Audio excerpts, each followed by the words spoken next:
Chinese youth not buying into the CCP's morality play. Commentary. Is Communist China an alternate universe? Here is the leader of an atheist communist regime speaking about what state-run media China Daily describes as the strategic importance of intellectual and moral development for minors, while calling for joint efforts to create a sound social environment conducive to the healthy growth of young people. Is Xi Jinping serious? The Chinese Communist Party has gone against the grain of human experience and traditions by substituting scientific atheism for traditional Chinese values and universal morals while actively eliminating or subverting any religions that could provide alternative and often transcendent bases for morals and ethics, such as compassion, justice, or accountability to a higher power. This is eerily similar to the Superman comics' Bizarro World, where the motto was "Us do opposite of all earthly things. Us hate beauty. Us love ugliness." Is big crime to make anything perfect on Bizarro World? Let us unpack Xi's incredible statements to discover the reality behind the cliches. What is morality? Morality refers to the principles, standards, or codes that determine what is right and wrong, good and bad, in human thought, behavior, and character. It guides how individuals ought to behave in society, especially toward others. It involves judgments about obligations, virtues, harm, fairness, and justice. That is, morality involves obligations to others' welfare, rights, fairness, and justice, as well as related reasoning, emotions, and actions. Over the centuries, the concept of universal morals has developed to promote cooperation, reduce harm, and enable social living. According to a survey by anthropologists at the University of Oxford, there are 7 generally accepted cooperative principles across most, if not all, human cultures: help your family, help your group, return favors, be brave, defer to superiors, divide resources fairly, and respect others' property. The Chinese version of universal morals was developed over more than 2,000 years through debate, state endorsement, and cultural synthesis. They prioritize harmony, virtue cultivation, and human-centered order over coercion or divine mandate. Confucianism's emphasis on universal virtues like benevolence and righteousness made it the closest to a shared ethical foundation across classes and eras of Chinese history. Confucius emphasized moral self-cultivation and virtues applicable to all people: Ren, Yi, Li, Xi, and Xian. These were universal in aspiring to foster harmony through proper relationships among all people. CCP morality. Along came the Communists in 1949, who turned universal morals upside down in their quest to dominate and control society and micromanage all human interactions. By suppressing religion and enforcing ideological purity and subordinating natural human bonds associated with the universal morals to loyalty to the state and the Communist Party. Under the CCP's rule, morality is not derived from transcendent or religious sources, but rather a state-constructed framework designed to align individual behavior with the party's collectivist goals, ideological conformity, and social stability. Ideological conformity and social stability serve as the foundational pillars of the party's definition of morality. This is not accidental but stems from the CCP's Leninist nature as a vanguard party, its historical lessons learned, and Xi's explicit vision for sustaining one-party rule amid rapid socioeconomic and geopolitical change. To make the CCP's definition of morality more palatable to the Chinese people, a smattering of elements of traditional Chinese philosophy is incorporated to lend legitimacy. Out the door went compassion, justice, fairness, accountability, and the 7 cooperative principles. In came strict adherence to Marxist, Leninist ideology, suppression of religious and minority groups, informing on family and friends, forced collectivization, and the abolition of private property.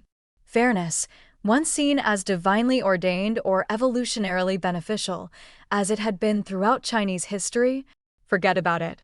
The Communists see fairness as unscientific. The dilemma for the Chinese Communists is that an atheist regime co-opts tradition while eroding the spiritual foundations of society, as shown through those 7 cooperative principles. This ultimately leads to a moral crisis in which state-defined morals and ethics serve the CCP rather than the universal truths most Chinese people inherently understand. In short, morality becomes arbitrary in serving the state while undermining the traditional fabric of Chinese society. The corroding effect on Chinese youth.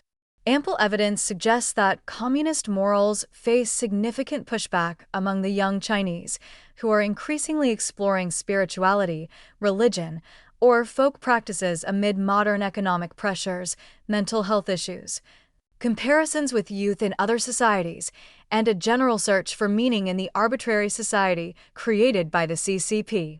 Chinese youth face high unemployment, economic slowdown brought about by U.S. tariffs and overcapacity policies, and general inequality. As a result, there is a growing rejection of the CCP's policies, expressed through individualism, apathy, or subtle rebellion. This manifests in movements such as lying flat, consumerism, and spontaneous protests that erode CCP-promoted values, such as filial piety and party devotion. In recent years, young Chinese have been flocking to religious sites for stress relief, contradicting the strict atheism policies of the CCP. A South China Morning Post article noted a surge in young people visiting temples to escape life's pressures, with social media amplifying the trend. For example, influencer Zhao Deshuai posted this on X. Some young Chinese are moving away from the prescribed path of endless academic grind. We see more of them enjoying the less materialistic side of life, such as taking a break to become a Taoist priest. Others pursue their true passion, from sports to animation to filmmaking to music, regardless of financial returns. Such anecdotes may reflect a pragmatic turn among some young Chinese toward Buddhism or Taoism for mental solace, not necessarily toward full conversion back to Chinese traditions. But they nevertheless undermine the CCP's narrative of science as sufficient for personal well-being. Official figures claim a high rate of atheism.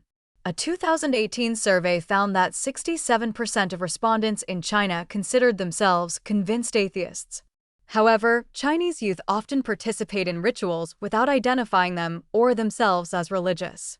An X discussion noted that 80% engage in holidays, ancestor worship, or veneration of local gods, viewing religion as extreme devotion. The lying flat movement started in the early 2020s. This form of passive resistance opposes the 996 work culture promoted by the CCP and the constant pursuit of collective progress. Young people choose minimalism, avoiding marriage, children, or career ambitions, viewing personal sacrifice as useless in a rigged system. They're embracing single lifestyles, consumerism, and self-focus while pushing back against collectivist norms. These pressures have led to spontaneous protests, too. Events like the 2022 White Paper protests and the Zhengzhou students' 50 kilometers mass bike rides in 2024 are greatly feared by the CCP as uncontrolled and unsanctioned organizing by the masses. The White Paper protests erupted in late November 2022 across China, including major cities such as Shanghai, Beijing, and Chengdu. Protesters held up blank sheets of white paper as a symbolic protest against strict zero-COVID lockdowns, censorship, and government overreach. These were largely spontaneous, youth-led gatherings that spread via social media, representing rare public defiance against CCP policies. The mass bike ride is a viral social media-driven phenomenon in which tens of thousands of university students in Zhengzhou, Henan Province, rode shared bicycles overnight to the neighboring ancient city of Kaifeng, roughly 50 kilometers away. The rides were primarily motivated by a desire to eat Kaifeng's famous, oversized soup dumplings for breakfast, turning a simple food quest into a large-scale, spontaneous group activity. Concluding thoughts. The White Paper protests and the Zhengzhou bike rides showed symptoms of Chinese youth dissatisfaction with the CCP's carefully curated moral management of society, as well as how easily youth energy can create uncontrolled public events that prompt fears in Zhongnanhai of repetition or evolution into something far more subversive.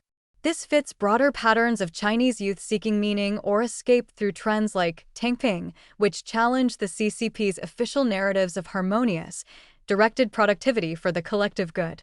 The CCP's scientific atheism and other Marxist malarkey don't seem to be working. No wonder she is emphasizing moral development for minors. What he really means is ratcheting up communist ideological purity as a means of maintaining CCP control. That's bizarro world thinking.